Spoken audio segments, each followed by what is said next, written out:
우리가 살아가면서 기적이 필요할 때가 참 많이 있습니다. 현대의학으로 고칠 수 없는 병에 걸렸을 때 우리는 기적이 필요하겠죠. 때로는 사업의 부도로 인해서 회생이 불가능할 때 우리에게는 기적이 필요합니다. 이때 우리가 믿음을 갖고 하나님께 나와서 하나님께 간구하면 하나님께서 반드시 기적을 일으켜 주십니다. 여러분에게도 이런 확신이 있기를 주의 이름으로 축원합니다. 얼마 전에 우리 교회 성도님 언니 되시는 분이 위가 굉장히 심하게 손상되어서 정말 생명에 위급한 그런 상황이 있었습니다. 병원을 찾아갔지만 결국 병원에서도 어렵겠습니다라고 그렇게 이야기를 들었습니다. 절망 가운데 있었죠. 그러나 하나님의 은혜로 수술이 잘 되어서 지금은 회복되어 가고 있다라는 소식을 듣게 되었습니다. 여러분, 이것이 기적이라고 생각이 듭니다. 물론 그렇지 못할 때도 있습니다. 우리의 믿음이 연약하거나 때로는 하나님의 뜻이 우리와 다르기 때문에 그렇습니다. 또 얼마 전에 한 성도님의 사촌형이 뇌경색으로 젊은 나이에 세상을 떠났습니다. 그의 죽음은 누구도 원하지 않았을 겁니다. 그리고 그의 죽음 앞에 많은 사람들이 아파하고 또 절망에 빠졌을 겁니다. 그러나 그분의 죽음으로 말미암아 그분의 여동생이 예수님을 믿게 되었다라는 것이죠. 그렇죠? 이 병고침의 기적은 없었지만 그로 인하여 또 다른 기적을 우리가 볼 수가 있었던 겁니다.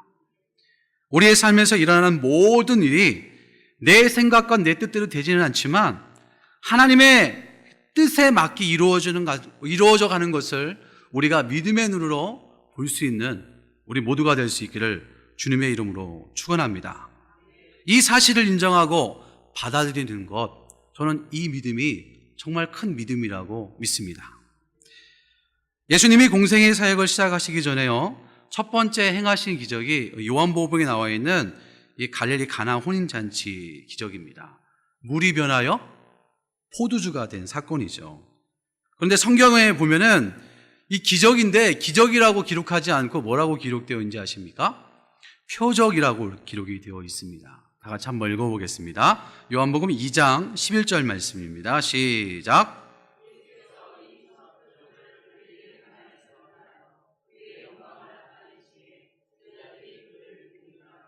여기서 말하는 이 표적이라는 말은요, 가리키다라는 뜻입니다. 가리키다.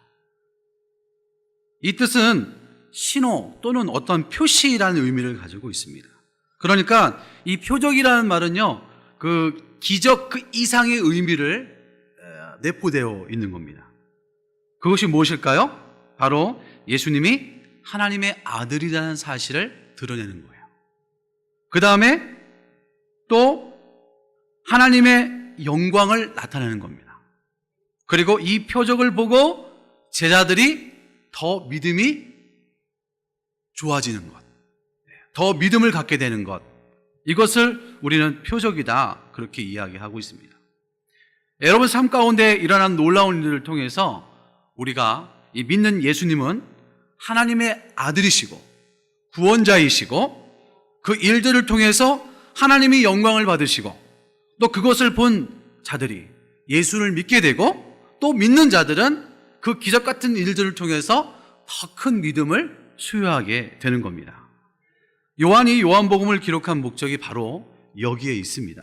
요한복음 20장 31절 말씀을 다 같이 읽어보겠습니다. 오직 이것을 기록함은 너희로 예수께서 하나님의 아들 그리스도이심을 믿게 하려 함이요 또 너희로 믿고 이 이름을 힘입어 생명을 얻게 하려 함이니라. 아멘. 오늘 본문에 나오는 가나 혼인잔치의 표적이 이 사실을 우리에게 말씀해주고 있는 겁니다. 여러분 다 아는 내용이거든요. 오늘 이 말씀의 내용은 이렇습니다.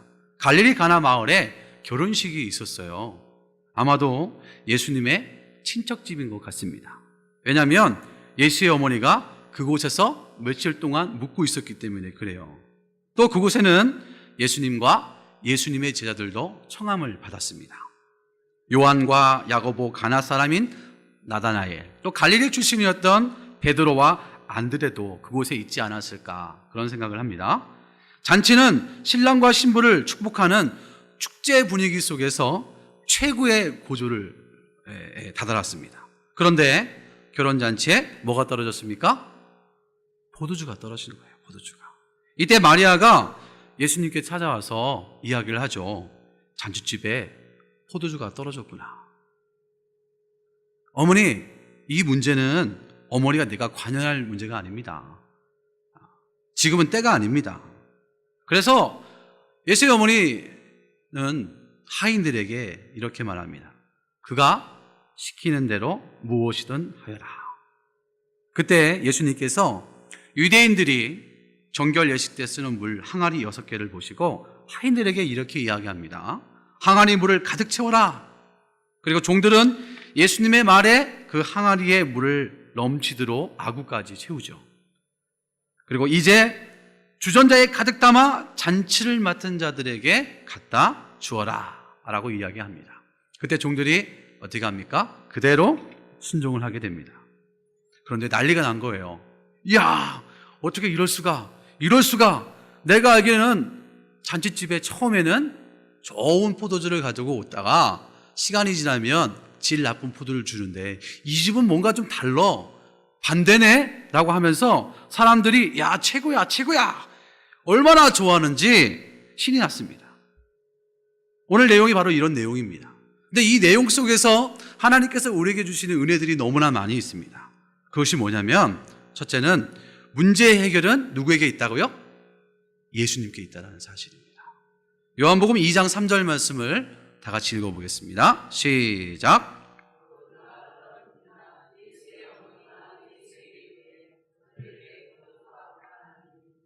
여러분, 혼인잔치집의 문제가 뭐예요? 포도주가 떨어진 겁니다.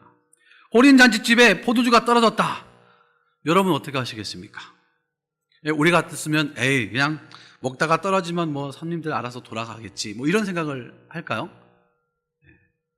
제가 사역을 하면서 결혼식을 많이 다니잖아요.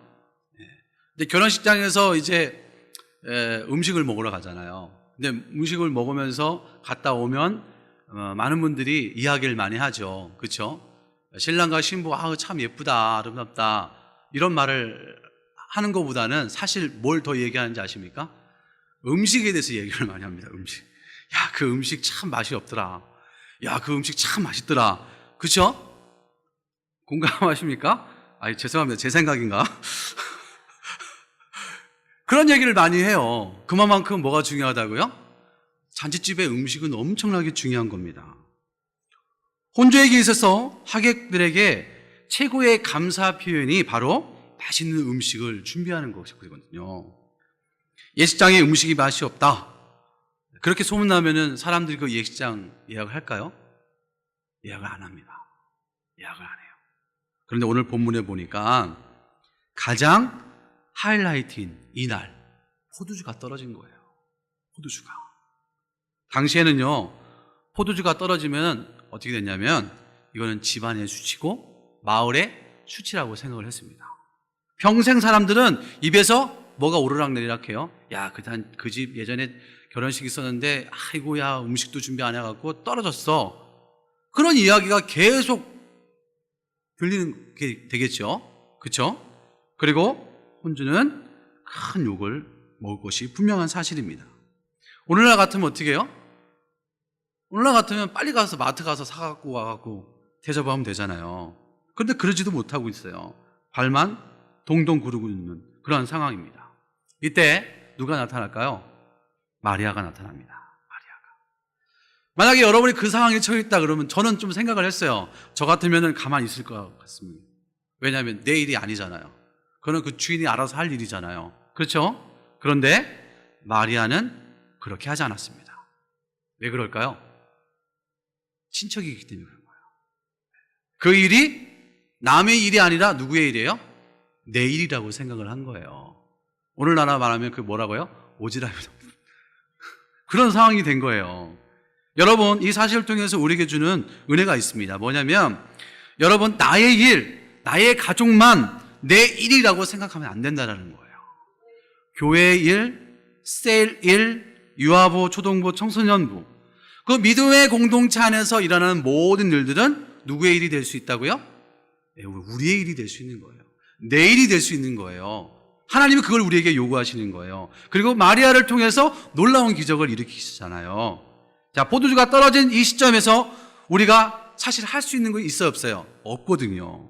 그런데 마리아는 이 문제의 해결해 주실 분을 알고 있었습니다. 그분이 누구입니까? 바로 예수님이에요. 바로 예수님이었어요. 왜 그랬을까요? 요한복음 1장 41절 말씀을 다 같이 한번 읽어보겠습니다. 시작.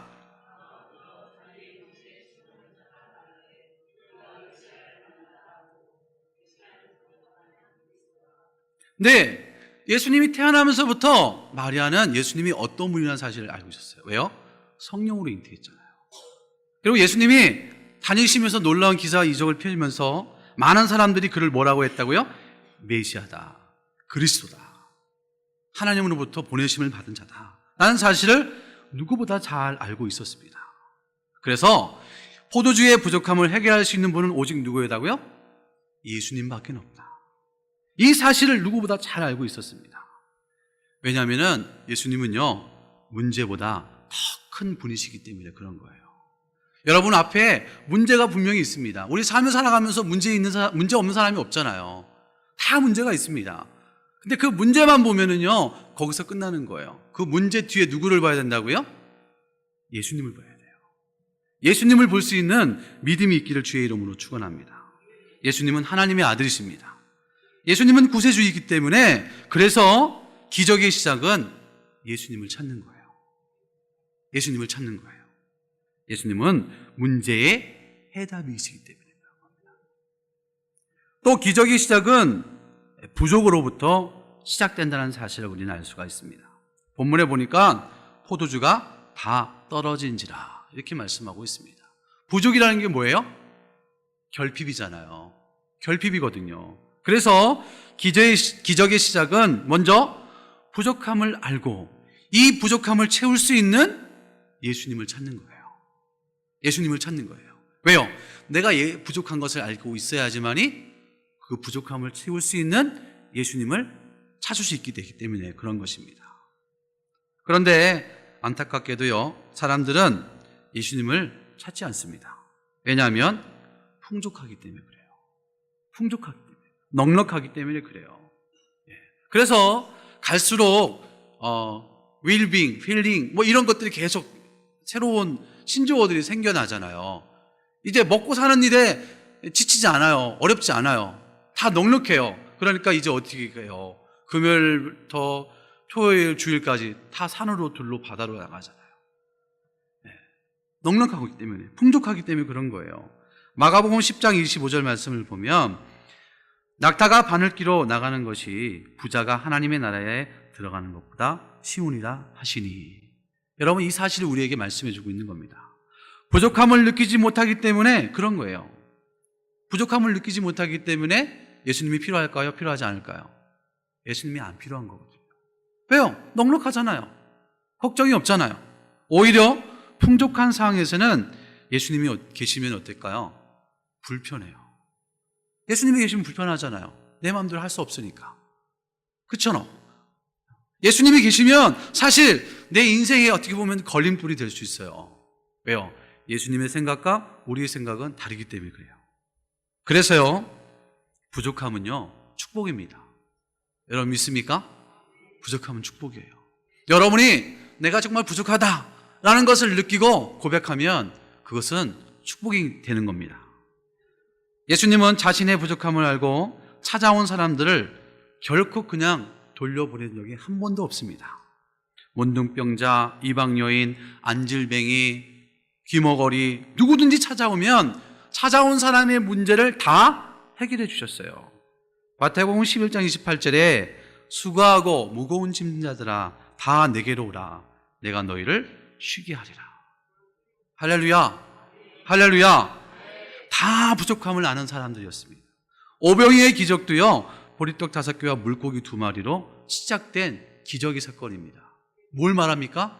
부족함이 있었기 때문에 그런 거예요. 부족함이 있었기 때문에 능력이 하나님을 찾을 수밖에 없었고 예수님을 찾을 수밖에 없었던 겁니다. 주님은요, 우리 안에 기적의 재료를 숨겨 놓으셨어요.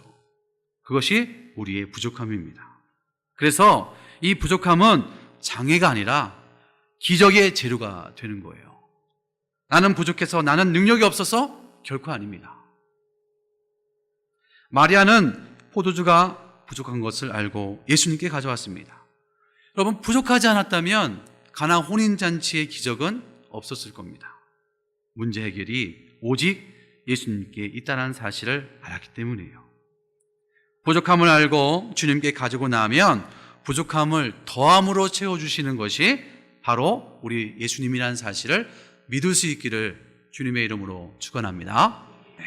두 번째는요, 뭐냐면 이 세상의 즐거움은 주님이 주시는 그 행복을 따라갈 수 없다는 사실입니다. 말씀을 보겠습니다. 요한복음 2장 10절 말씀입니다. 다 같이 읽어보겠습니다. 시작.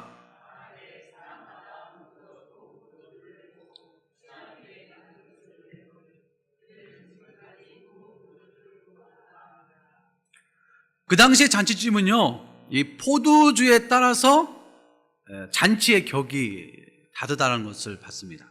격이 다른 거예요. 처음 나온 포도주는 어떻게 나온 거예요? 사람들이 수고해서 땀 흘려서 얻은 포도의 열매를 통해서 포도주가 나온 거잖아요. 그렇죠? 사람들이 시간을 들여 공들여 열심히 땀 흘려 벌어들인 겁니다. 여기에는 기쁨이 있죠. 그렇죠? 보람도 있습니다. 그러나 이것은 언젠가는 없어져요. 언젠가는 고갈돼요. 떨어지게 됩니다. 영원하지가 않습니다. 요한복음 4장 13절 말씀을 보니까 예수께서 대답하여 이르시되 이 물을 마시는 자마다 다시 목마르려니와 이렇게 말하고 있습니다. 이 세상에 있는 모든 것은 때가 되면 다 사라지게 되어 있습니다. 사막에서 나오는 석유도요, 언젠가 고갈되게 되어 있어요.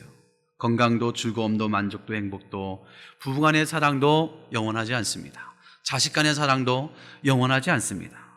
이사야 40장 8절에 풀은 마르고 꽃은 시드나 우리 인생이 마치 풀과 같고 꽃과 같은 것입니다.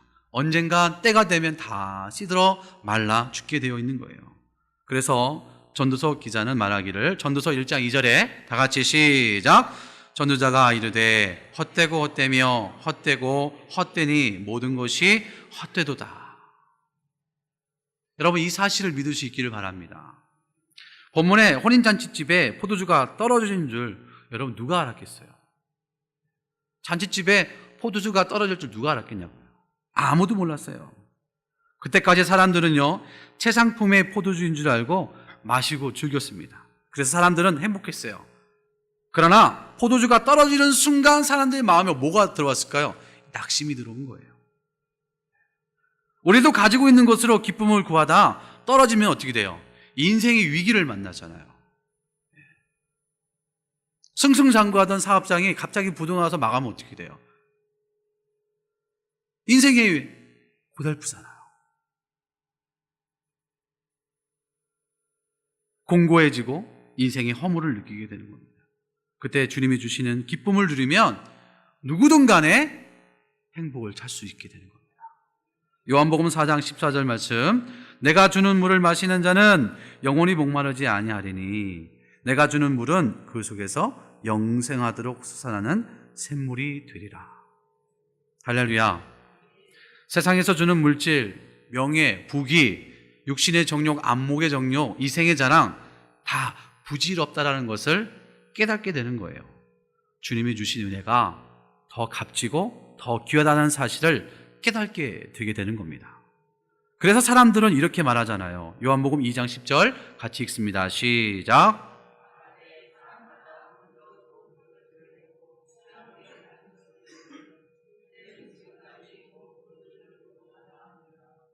우리가 땀 흘려 수고해 얻어진 것도 참 맛있고 보람이 있어요. 그러나 주님이 주신 포도주가 더 맛있다라는 거예요. 예수님이 주신 포도주가 더 달콤하다는 거예요. 그리고 이제 걱정이 없어요. 왜냐하면 돌 항아리 7개에 가득 채워져 있기 때문에 그래요. 부족함이 없습니다. 그리고요, 부족하다 할지라도 능력을 행하시는 주님이 다시 또 채워줄 거라는 사실을 우리는 믿기 때문에 그런 거예요. 그런데요, 이런 기쁨을 누리면서도 주님이 주신 기쁨을 모르는 사람들이 있어요. 요한복음 2장 9절 말씀인데 다 같이 읽겠습니다. 시작.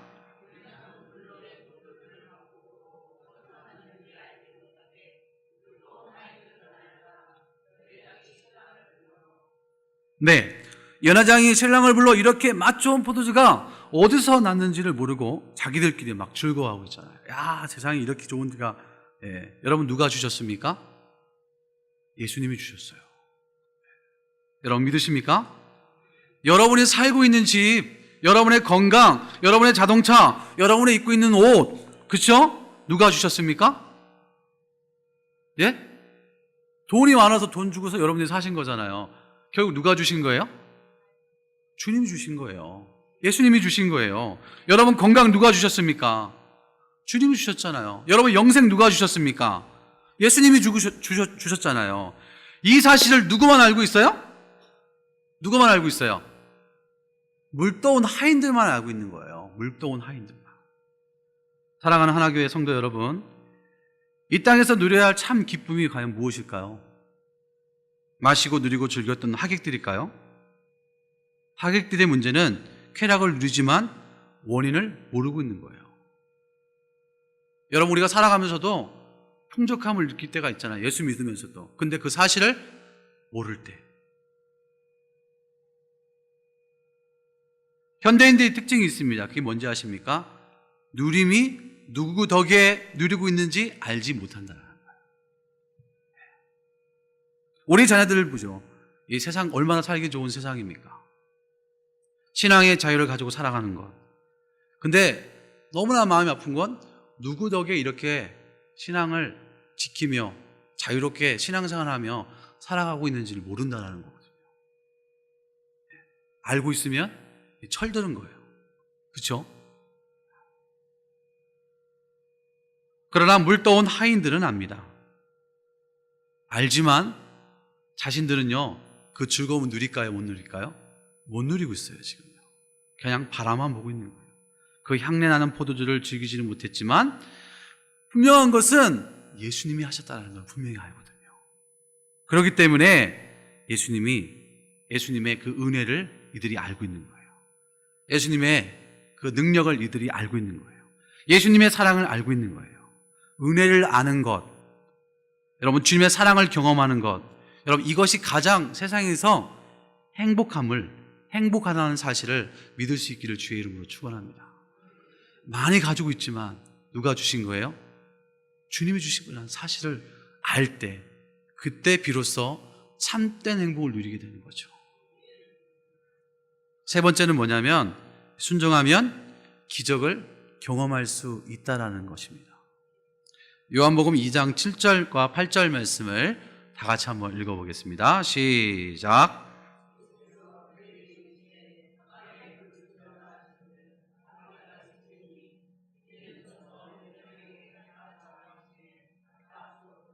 아멘. 네, 2월 27일 화요일 여러분 기억하십니까? 제 69회 빌립 전도훈련 은혜 가운데 잘 마쳤잖아요. 전도훈련을 하면서요, 가장 힘든 것이 있다라고 물어본다면은 뭐라고 이야기하시겠습니까? 이번에 빌립 전도 하신 분들, 아니 하셨던 분들 뭐라고 이야기하시겠습니까? 네? 숙제가 제일 힘들죠. 제일 힘든 게 뭐냐면 순종이에요. 제일 힘든 게 순종이에요. 숙제도 순종이잖아요. 그렇죠? 밖에 나가서 사람 만나서 복음 전하는 거 다 순종이잖아요. 하라는 대로 하는 거, 그게 순종입니다. 근데 문제는요, 내 생각과 내 방식이 들어가기 때문에 순종이 잘 안 할 때가 많이 있어요. 여러분 불순물이 들어가면은요 100%의 순금이 될 수가 없습니다. 훈련받는 사람이라는 것은요 하라는 대로 하는 거예요. 그게 훈련이에요. 이것이 훈련생이 가져야 할 마음의 자세인 겁니다. 그래서 그런지 모르겠지만 모두 다 감사하게 다 수료를 했잖아요. 그렇죠? 그 가운데 저는 한 분의 모습이 계속 떠오릅니다. 왜냐하면 연세도 있으시고 묵묵하게 정말 시키는 대로, 어떻게 저렇게 시키는 대로만 할까 하고 말을 할 정도로 그렇게 하시는 분이 한 분 계셨거든요. 더군다나 그분이 성적이 제일 낮아요. 그래서 저도 저 걱정을 해야 되는데, 저도 안 되는데 그분 걱정이 더 많이 들더라고요. 저분 수료를 해야 되는데. 왜냐하면은 10명이 전도가 되면 수료가 안 되거든요. 10명이 안 돼요. 이거 어떡하나. 내 걱정은 안 하고 딴 걱정은 나도 안 되는데 지금 상황이. 근데 그분이 마지막 날 10분을 채우셨어요. 여러분, 가족을 전도하셨더라고요. 가족을 전도하셨어요. 가족 전도하는 거 쉬운 것 같죠? 더 어려워요. 가족 전도하는 게 더 어렵습니다. 왠지 아십니까? 가족이 제일 속속이잖아요. 원수가 어디 있다고요? 집안에 있다고 하잖아요. 집안에. 왜냐면 저도요, 가족 전도할 때 제일 힘들었거든요. 멀리 떨어져 있는데 전화해도 간다고 하면 안 가요. 그게 한 3주, 4주, 한 달, 2달까지 안 가더라고요. 안 가요. 막 사탕 발리면서 제발 좀 가라고, 가야지 내가 수료를 할 수 있다고 막.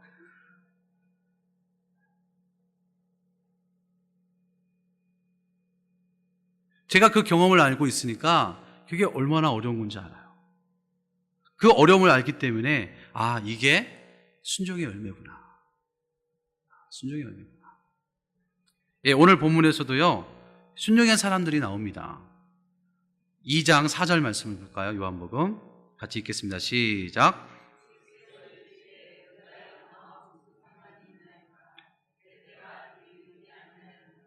네. 마리아의 질문에 예수님이 뭐라고 해요? 여자여, 나와 무슨 상관이 있나이까? 왜냐하면 내 때가 아니라는 거예요. 예수님 때가 아니라는 거예요. 이 말은 뭐예요? 아직 예수님도 하나님의 뜻을 기다려야 한다는 거예요. 이게 뭐예요? 순종이에요. 예수님도 하나님 말씀에 순종한 거예요. 내가 때가 아니다라는 거예요. 그 다음에 순종하는 사람들이 나오죠. 7절과 8절에 보면 나오는데 누구예요? 그 집 하인들이에요. 하인들. 마리아의 말을 듣습니다. 그가 말하는 대로 무엇이든 하라. 즉, 할 수 없는 일을 시키더라도 하라는 거거든요. 예수님은 하인들에게 항아리에 물을 채우라고 합니다. 자, 여기까지는 순종할 수 있어요, 없어요? 항아리에 물 채우는 게 뭐가 어려워요? 누구나 다 할 수 있는 일 아니겠습니까? 누구나 가능한 겁니다. 그런데 마지막 순종은 상황이 다릅니다. 왜냐하면 떠다가 연회장에 갖다 주라. 이건 뭐예요? 비상식적인 행동을 요구하기 때문에 그런 거예요. 그렇죠? 그렇잖아요. 요한복음 2장 6절 말씀을 보면 거기 유대인의 정결 예식을 따라 두세 통 드는 돌 항아리 6이 놓은지라. 여러분, 물을 담은 항아리의 용도는 뭐예요? 유대인의 정결 예식의 때 사용할 물을 담아놓는 항아리입니다. 자, 이 물은 외출했다가 들어오면은 뭘 닦아요? 발 닦고 손 닦는 물이에요. 즉, 불결한 것을 씻어낸다는 의미로 항상 담아놓는 항아리입니다. 물을 아급까지 채우라는 것은 이해할 수 있어요. 그런데 발 씻고 손 씻는 물을 떠서 연회장에 갖다 주라는 거예요. 게다가 예수님이 거기에 어떤 축사를 했다는 말도 없습니다. 얘야, 내가 따다 주면 이 물이 포도주가 될 거야 라고 말하는 것도 아니에요. 그렇죠? 그렇다면 여기서 하인은 과연 어떤 생각을 했을까? 여러분, 하인이라면 어떤 생각을 했겠습니까? 예? 이 물을 떠다 주고 내가 어떻게 될 것인가 분명히 생각을 했겠죠. 예. 이거 떨어졌다가 두들겨 맞는 거 아니야? 이거 쫓겨나는 거 아니야? 이렇게 생각할 수도 있습니다.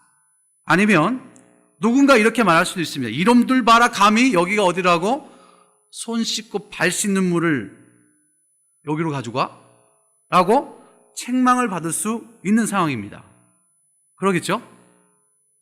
아니군요. 네. 그런데 하인은 예수님의 말씀에 순종해서 물을 떠서 연회장에 갖다 주었어요. 그랬더니 물이 변하여 포도주가 됐습니다. 사랑하는 여러분, 기적은요, 순종을 통해 역사하는 겁니다. 그래서 기적과 순종은 분리될 수가 없어요.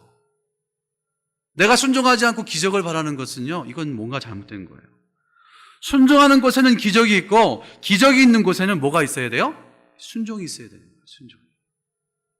여러분, 연회장과 하인의 차이가 있습니다. 연회장은 포도주가 어디서 났는지를 몰랐지만 하인은 알았습니다. 그렇죠? 다시 말하면 순종할 때 하나님이, 예수님이 어떤 분이라는 사실을 알게 되는 거예요. 여러분, 우리 순종하지 않기 때문에 하나님의 기적을 경험하지 못하는 거고, 하나님이 어떤 분이라는 사실, 예수님이 어떤 분이라는 사실을 우리가 알 수 없는 겁니다. 그냥 뭘로만 알아요? 말씀으로만 아는 거예요. 말씀으로. 근데 더 중요한 건 말씀으로 아는데, 말씀을 믿으면 참 좋을 텐데 그거 못 믿잖아요. 그거 못 믿잖아요. 뭔가 우리 삶 가운데 체험이 있어야 되고 기적이 있어야지만 믿어지게 되잖아요. 근데요, 순종하면은 기적이 일어납니다. 순종하면 체험을 경험하게 되는 거예요. 여러분 믿습니까? 하나님은 비밀을 순종이라는 포장지로 포장해 놓으셨어요. 그래서 그 선물을 열려면 뭐가 필요해요? 순종해야 돼요. 순종하면 그 포장지가 벗겨져요. 그리고 그 속에 담겨져 있는 그 선물을 우리가 꺼낼 수 있게 되는 거예요. 우리가 순종했는데 포도주의 맛은 보지 못할 수 있습니다. 그렇죠? 그러나 하나님을 더 깊이 알게 되고 하나님을 사랑하게 되는 복이 우리에게 임하게 되는 겁니다. 하인들은 그때서야 예수님이 누구신 줄 알았다. 그리고 믿음이 생겼다라고 그렇게 말씀하고 있습니다. 사랑하는 여러분, 오늘 가나의 혼인잔치를 통해서 하나님의 은혜를 기억할 수 있기를 주의 이름으로 축원합니다. 모든 문제 해결사는 누구라고요? 예수님이에요. 예수님. 여러분, 이것을 확실하게 우리가 알고 있어야 됩니다. 우리는 부족할 때 누구를 찾을 수 있습니까? 예수님을 찾게 되는 거예요. 그래서 부족함은 뭐라고요? 축복인 거예요. 부족함은 은혜인 겁니다.